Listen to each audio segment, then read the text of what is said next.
Halo semua, selamat pagi. Assalamualaikum warahmatullahi wabarakatuh. Ini merupakan video bagian kedua untuk pertemuan ke-6 terkait perencanaan agregat untuk mata kuliah perencanaan dan pengendalian produksi. Di video sebelumnya Anda sudah mempelajari apa itu perencanaan agregat. Sekarang kita coba aplikasi untuk perhitungan perencanaan agregat.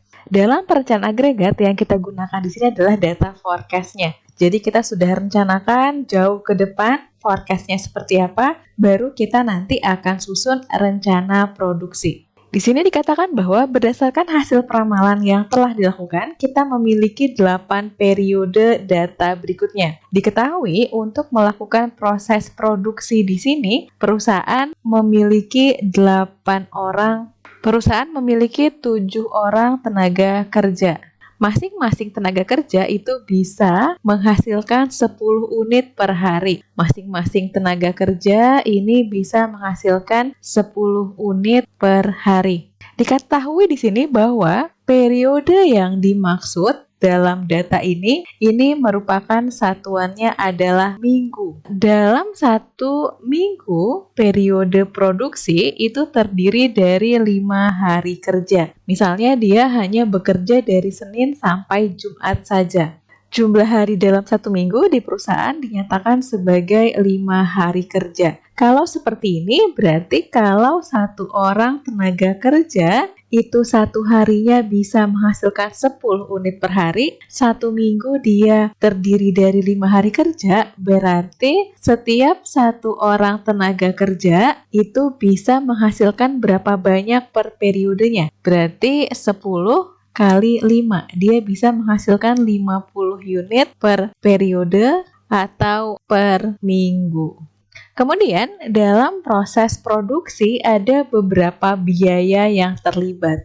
Yang pertama-tama kita lihat dulu untuk biaya tenaga kerjanya. Biaya tenaga kerja di sini ada hiring cost, layout cost, upah pada waktu regular time atau waktu normal, dan ada pada saat overtime atau waktu lembur. Di sini adalah waktu lembur, yang regular time adalah pada waktu normal. Kita bahas satu-satu. Hiring cost ini apa? Hiring cost adalah biaya yang dikeluarkan untuk menambah jumlah tenaga kerja. Tadi awalnya si perusahaan punya 7 orang tenaga kerja. Tiba-tiba permintaannya meningkat drastis sehingga dia harus menambah tenaga kerja lagi. Dari awalnya 7 jadi 8 orang tenaga kerja. Artinya ketika dia menambah, ini kan harus ada proses perekrutan. Nanti dia harus dilatih lagi, harus di-training lagi, sehingga dia membutuhkan biaya per orangnya 80.000. Berarti kalau dia menambah 2 orang, tinggal dikalikan 2 kali 80.000.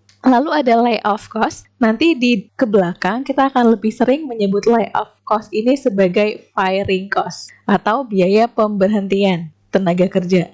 Misalnya tadi kita tahu bahwa perusahaannya sudah menambah nih, ada 8 orang tenaga kerja. Tiba-tiba karena ada suatu kondisi tertentu, permintaannya menurun drastis, dia ternyata tinggal hanya membutuhkan 5 orang tenaga kerja saja. Artinya ada 3 tenaga kerja yang harus diberhentikan. Ketika dia diberhentikan, maka akan muncul biaya. Bisa misalnya biaya pesangonnya, kemudian biaya karena kehilangan keahlian yang sudah dimiliki oleh tenaga kerja tersebut. Ini yang kita hitung biayanya sebagai firing cost. Lalu ada upah reguler. Upah reguler, pegawainya ini dia dihitung biayanya bukan per bulan, bukan per minggu, tapi per unit yang dihasilkan. Tadi kita tahu bahwa per hari satu orang tenaga kerja ini mampu menghasilkan 10 unit per hari. Maka dia akan dibayar per unit yang dihasilkan pada waktu normal. Pada waktu normal maksudnya apa? Misalnya jam kerja normalnya itu dari jam 8 sampai jam 5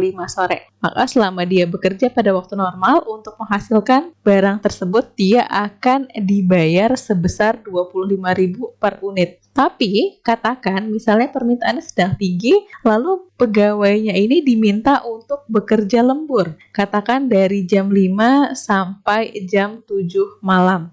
Kelebihan dia bekerja di waktu normal, ini akan masuknya ke biaya overtime dan dihitungnya juga per unit. Katakan misalnya dia diminta untuk menambah jadi 3 unit lagi per harinya. Nah, maka biaya 3 unit ini akan dihitung berdasarkan biaya lembur. Lalu ada biaya simpan. Biaya simpan di sini, katakan misalnya kita membuat banyak rang sebanyak 200 unit. Ternyata permintaan pada saat itu hanya 170 unit. Artinya ada lebih 30 unit. Kelebihan 30 unit ini harus disimpan. Ketika barang disimpan di dalam gudang, maka akan memunculkan biaya simpan. Di sini yang dihitung per unit. Lalu ada biaya stock out. Biaya stock out ini muncul kalau ada permintaan yang tidak dapat dipenuhi. Jadi semacam penalti. Katakan Anda sudah janji akan kirim 100 barang, ternyata Anda hanya sanggup mengirim 80 barang, maka Anda akan dikenakan penalti karena tidak bisa memenuhi 20 permintaan tadi. Lalu yang terakhir ada subkontrak. Subkontrak adalah secara sederhananya kita membeli dari perusahaan lain. Jadi misalnya ada permintaan 100, Anda hanya sanggup buat 80. Kalau misalnya kita tidak penuhi, nanti saya akan kena penalti, ya udah, saya bikin 20 lagi ini saya beli dari perusahaan lain. Biayanya pasti akan jauh lebih besar dibandingkan kalau kita membuat sendiri. Kenapa? Pasti perusahaan yang kita beli ini dia juga pasti akan meminta keuntungan di sana.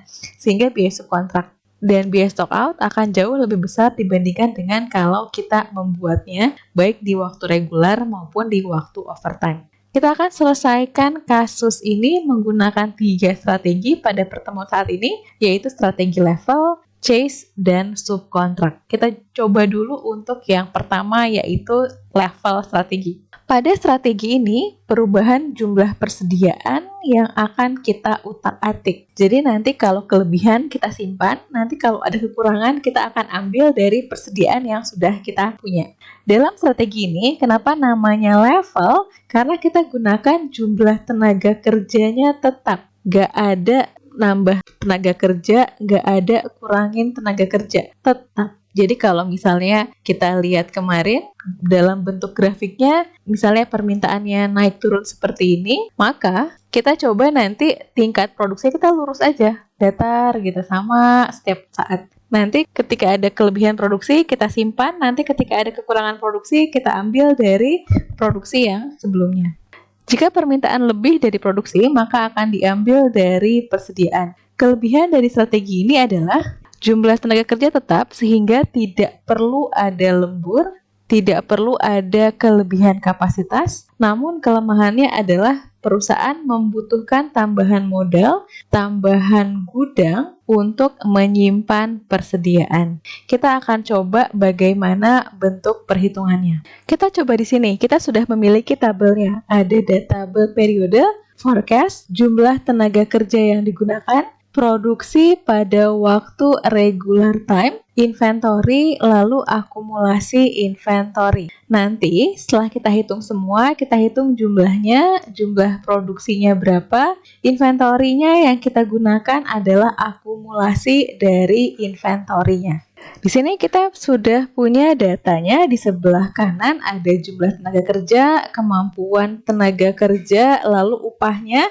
Untuk hiring dan firing-nya tidak kita gunakan di sini karena tadi tidak ada penambahan dan pengurangan tenaga kerja, lalu tidak ada lembur juga. Kemudian untuk subkontraktornya juga tidak ada. Jadi kita hanya menggunakan biaya untuk regular time, biaya simpan, dan biaya stock out kalau ada permintaan yang tidak terpenuhi. Kita akan coba level. Tadi jumlah tenaga kerjanya tetap. Berarti di sini jumlah tenaga kerjanya akan tetap sama 7 orang untuk seluruh periode. Produksi RT, berapa jumlah barang yang diproduksi pada waktu normal dengan jumlah tenaga kerja ini. Tadi kita tahu bahwa punya tenaga kerjanya 7, kemudian satu orang itu bisa menghasilkan 10 produk per hari dan satu periodenya 1 minggu terdiri dari 5 hari kerja. Berarti dalam 1 minggu perusahaan bisa menghasilkan sebanyak 350 unit barang. Yang ke bawah juga sama ya, karena ini jumlah harinya sama, kemudian juga jumlah tenaga kerjanya tetap tidak berubah, maka kita bisa samakan semua periodenya sebesar 350 unit barang. Kecuali nanti kalau untuk ada beberapa kasus yang jumlah hari per periodenya beda-beda. Bisa jadi nanti production RT-nya itu juga akan berbeda. Kita peroleh ini, kemudian kita lihat inventory-nya. Inventory itu adalah selisih antara barang yang diproduksi dikurangi dengan hasil forecast. Kita produksi 350, kebutuhannya hanya 306. Artinya kan barangnya sisa. 350 dikurang 306, kita memperoleh sisa barang sebanyak 44 unit. 44 unitnya kita masukkan ke dalam gudang. Ini adalah gudangnya. Kemudian pada periode kedua, kita ada kebutuhan sebanyak 357. Sedangkan produksinya hanya 350. Kita ikuti ini, produksi dikurangi forecast, artinya ini nilainya negatif 7. Negatif 7 padahal tadi kita nggak mau ada permintaan yang tidak terpenuhi. Bagaimana caranya? Kita ambil dari gudang. Sebanyak berapa? 7. Buat apa? Supaya 7 di sini kekurangannya dapat terpenuhi. Berarti barang di gudang tinggal berapa? 44 di gudang awalnya, kemudian diambil untuk memenuhi kebutuhan permintaan sebanyak 7. Di sini barangnya tinggal 37 unit. Kita lihat lagi ke periode ketiga. Ada permintaan 316, kemudian kita produksi sebanyak 350, berarti ada sisa. Sisanya berapa? 350 dikurang 316, sisanya adalah 34. 34 kita masukkan lagi ke dalam gudang. Sebelumnya di gudang ada 37, kemudian kita tambah lagi 34. Berarti 37 tambah 34 yaitu 71. Masuk lagi ke periode keempat. Kita buat kebutuhannya 368, sedangkan yang kita produksi 350. Kurang berapa? Kurang 18. Bagaimana caranya untuk memenuhi ini? Kita ambil dari ada di gudang. 71 diambil 18 dari gudang, sehingga barang di gudang tinggal 53. Anda teruskan sampai periode ke-8. Di sini kelebihan 14, tambah lagi ke gudang, barang di gudang jadi 62. Di sini kekurangan 41, berarti ambil lagi dari gudang, maka barang di gudang tinggal 21. Selesai seperti ini, maka kita akan menjumlahkan. Maka berapa jumlah produk pada waktu RT? 350 tambah 350 tambah 350, semua dijumlahkan, kita peroleh hasilnya adalah 2.800 unit. Kemudian kita lihat selama ini barang yang sudah disimpan di gudang itu ada berapa banyak sih? Kita jumlahkan semuanya di sini, maka kita peroleh total penyimpanan barang di gudang sebanyak 413 unit. Setelah kita peroleh ini, baru kita bisa hitung biaya produksinya. Biaya produksi adalah produksi pada waktu reguler 2.800 dikali dengan tadi biaya upah untuk regulernya adalah 25.000 di sini. Berarti 2.800 dikali 25.000 sama dengan 70 juta. Inventorinya berapa? Inventorinya ada total yang pernah disimpan di gudang itu sebanyak 413 unit dikali dengan biaya simpannya adalah 8.000 per unit kali 8.000. Totalnya adalah 3.304.000 sehingga kita peroleh total biayanya adalah 73.304.000. Seperti ini. Total biaya agregat kalau kita menggunakan level strategi. Sekarang kita coba untuk strategi berikutnya, yaitu strategi chase. Kalau dalam bahasa Inggris, chase ini artinya adalah mengejar. Strategi dilakukan dengan menyesuaikan jumlah tenaga kerja. Berarti tenaga kerjanya nih yang kejar-kejaran dengan jumlah permintaan untuk bisa memenuhi target produksi pada setiap periode. Ketika produksinya rendah atau permintaannya rendah, maka perusahaan akan melakukan layoff atau firing. Jadi, sekarang permintaan kita sedang rendah, tingkat produksi kita harus kita turunkan, maka pegawainya perlu kita berhentikan. Ketika nanti permintaannya sedang tinggi, lalu kebutuhan produksinya juga sedang tinggi-tingginya, maka perusahaan akan merekrut lagi tenaga kerja, di hiring. Kelemahan dari strategi ini adalah perusahaan itu harus mengeluarkan biaya untuk hiring dan biaya untuk layoff. Dan kasihan, pecat orang, rekrut lagi, pecat orang, rekrut lagi, dan sebagainya. Tapi di sini kita nggak membicarakan itu, kita nanti akan fokus ke total biayanya dulu. Bentuk tabelnya seperti apa? Kita coba bentuk tabelnya seperti ini. Kalau Anda perhatikan ada tambahan kolom di sini. Ada tambahan kolom hiring atau firing. Kalau hiring adalah nambah tenaga kerja, kalau firing adalah mengurangi tenaga kerja. Bedanya di sini adalah kita harus tahu dulu berapa sih jumlah tenaga kerja yang kita butuhkan untuk memenuhi permintaan pada periode tersebut. Kita coba dulu pada periode pertama di sini. Tadi kita tahu bahwa satu orang tenaga kerja itu seharinya bisa 10 unit, kemudian satu minggu atau satu periode terdiri dari 5 hari kerja, berarti satu orang ini per periodenya dia bisa menghasilkan 50 unit barang. Berarti kalau seperti itu kita bisa hitung, kalau saya mau bikin 306 barang, satu orang bisa menyelesaikan 50 unit, berarti saya butuh berapa orang sih? 306 dibagi 50, di sini 6,12. 6,12 kita bulatkannya kemana? Kalau misalnya kita bulatkan dia ke 6, maka 6 orang itu hanya bisa kali 50 sama dengan 300. Dia hanya bisa menyelesaikan 300, artinya nggak cukup. Maka harus dibulatkannya ke atas. Di sini untuk tenaga kerja harus dibulatkan ke atas. Kenapa? Supaya cukup. Karena tadi kalau 6,12 saya bulatkan ke 6, dia bisa menghasilkan 300, nggak cukup, nggak bisa. Maka saya harus bulatkannya ke 7. Saya bulatkan ke 7 di sini.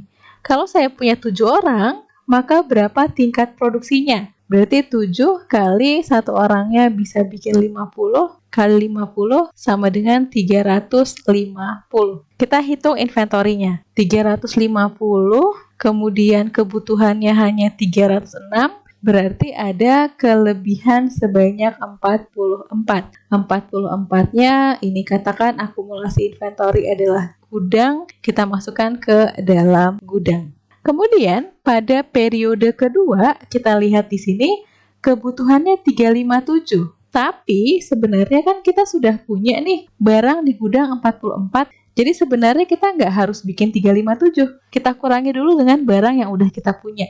Berarti di sini 357 dikurang dulu 44.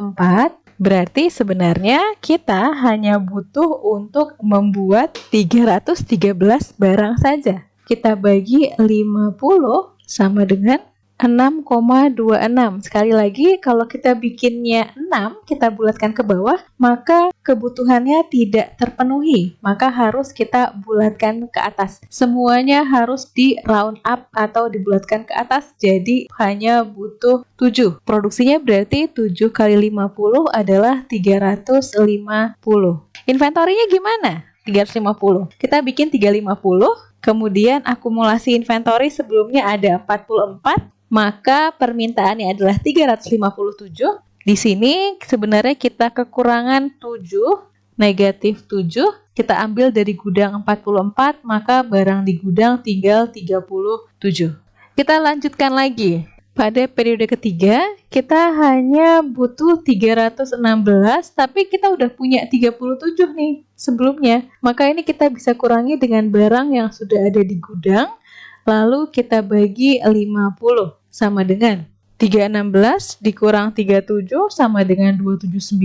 Kita bagi 50, kita peroleh nilainya adalah 5,58. kita bulatkan ke atas jadi 6 orang. Nah, artinya apa? Awalnya 7, sekarang 6. Berarti ada pemecatan atau firing 1 orang. Produksinya berapa? Kalau orangnya 6, berarti 6 kali 50 sama dengan 300. 300 produk yang kita buat, kebutuhannya 316, berarti sebenarnya kita kekurangan 16. 16-nya kita ambil dari mana? Dari barang yang ada di gudang. Berarti sekarang barang yang ada di gudang tinggal 21 unit barang.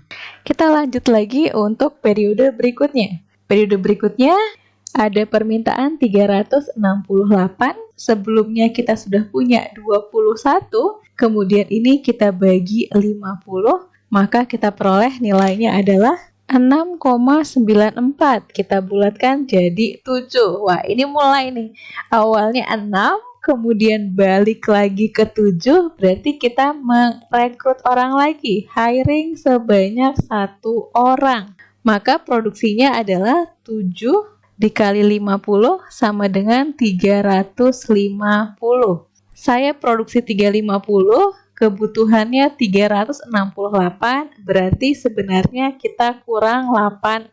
Tapi jangan khawatir, kita masih punya persediaan di gudang. Ambil dari gudang, maka barang di gudang tersisa 3. Anda teruskan sampai periode ke-8 sehingga Anda bisa memperoleh hasil seperti ini. Kita coba jumlahkan. Berarti di sini firingnya ada berapa? 1, 3, ada firingnya adalah 3, kemudian hiringnya ada 1, 2, 3, 4. Hiringnya ada 4, kemudian total produksinya ada 2.800. Kemudian untuk akumulasi inventorinya ada 213. Kita hitung biaya produksinya, berarti biaya produksi adalah 2.800 dikali dengan upah regular time-nya adalah 25.000, nilainya adalah 70 juta. Kemudian biaya inventorinya kita punya persediaan 213 dikali dengan biaya simpannya 8.000, kita peroleh biaya simpannya adalah 1.704.000. Kemudian hiringnya tadi kita ada 4 orang, 1 orang 1 kali hiring adalah 80.000, maka kita peroleh di sini 320.000. Lalu firingnya ada 3 kali dikali dengan biaya firingnya adalah 65.000, kita peroleh 195.000. Maka kalau biaya produksi, inventory, firing, dan hiring dijumlahkan, kita peroleh dapatnya adalah 72.219.000. Kita coba bisa bandingkan dengan hasil level tadi. Level kita peroleh tadi biaya produksinya sama, tapi biaya inventornya cukup tinggi di 3.304 sehingga hasilnya 73.304. Tetapi ketika kita menggunakan chase, inventorinya jauh menurun, hampir setengahnya. Dari awalnya 3.304, sekarang tinggal 1.704, hampir 50%. Namun ada penambahan biaya hiring dan firing. Ketika dijumlahkan, ternyata metode chase ini bisa menghasilkan biaya yang lebih rendah. Sekarang kita masuk ke yang ketiga, yaitu metode subkontrak. Metode subkontrak ini metode yang cukup sederhana sebenarnya. Kita akan memanfaatkan sumber daya yang dimiliki oleh perusahaan lain agar dapat memperoleh kapasitas yang mereka miliki, sementara ketika periode permintaan sedang tinggi. Kapasitas produksi dari perusahaan akan ditentukan berdasarkan tingkat produksi untuk memenuhi demand terendah. Jadi kita pakai petanya seperti ini, demand terendahnya berapa, kita ikuti itu. Jadi tidak terkait dengan jumlah tenaga kerja. Kelemahannya apa? Ketika kita mensubkontrakkan, maka kita tidak bisa meyakinkan bahwa kualitas barang atau mutu barang yang dihasilkan itu persis sama dengan yang kita mau. Dan pastinya ketika kita subkon, itu pasti biayanya lebih mahal. Ketika biayanya lebih mahal, maka kita akan kehilangan keuntungan yang mungkin saja diperoleh. Sekarang kita coba untuk perhitungannya. Di sini jumlah tenaga kerja sebenarnya ini tidak terlalu terpengaruh Tetap 7 orang seperti kondisi awal, namun dalam kondisi seperti ini kita akan mendasarkan tingkat produksinya berdasarkan yang paling kecil. Anda lihat dari hasil data forecasting, angka yang paling kecil yang mana? Ada di sini, 306. Maka produksinya untuk setiap periode itu adalah 306. Sesederhana itu. Kita hanya mendasarkan kepada berapa demand terkecil itu saja yang kita penuhi. Selanjutnya, ini kan kurang ya. 306 nggak masalah, berarti terpenuhi, tidak perlu subkontrak. Masalahnya adalah pada periode kedua sampai periode berikutnya itu nggak cukup. Permintaannya ada 357, sedangkan dia buat 306. Artinya kekurangan 51 unit. 51 unitnya gimana? Kita subkontrakan. Kita outsource dari perusahaan lain, kita beli dari perusahaan lain. Periode ketiga juga begitu. Demand-nya ada 316, tapi kita bikin cuma 306. Kurang 10. 10-nya kita subkon. Ini juga kurang 62. 62-nya kita subkon. Di sini kurang 20, di sini kurang 73, di sini kurang 30, di sini kurang 85. Semuanya kita subkontrakan ke perusahaan lain. Jadi kita cukup menggunakan kapasitas minimum saja. Selanjutnya kita jumlahkan berapa total produksi, berapa total yang disubkonkan. 306 kita totalkan seluruh periode, ini adalah 2448. Dan untuk yang subkonnya kita jumlahkan 331. Sekarang kita tinggal jumlahin. Untuk total biaya produksi berapa, total biaya subkontrak berapa. Di sini 2448 kita kali dengan RT-nya 25.000 sama dengan 61.200.000. Terlihat lebih rendah dibandingkan dengan metode sebelumnya, tapi kita lihat sekarang subkonnya. Subkonnya 331 dikali dengan biaya untuk subkonnya adalah 75.000, nilainya adalah 24.825.000, sehingga total biaya produksi dan subkontraknya sebesar 86.025.000.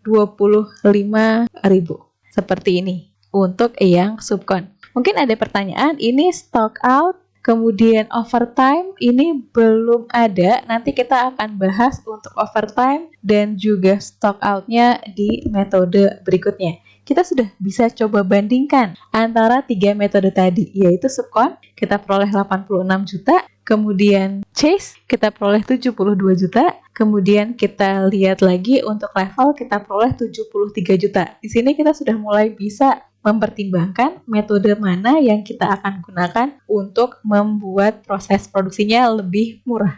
Kalau kita lihat di sini subkontrak yang paling mahal dibandingkan 3 yang lain. Tapi sebenarnya subkontrak ini punya kelebihan. Kelebihannya apa? Dia tidak memiliki persediaan, dia tidak perlu memiliki gudang. Demikian untuk pertemuan kali ini. Terima kasih, selamat siang. Assalamualaikum warahmatullahi wabarakatuh.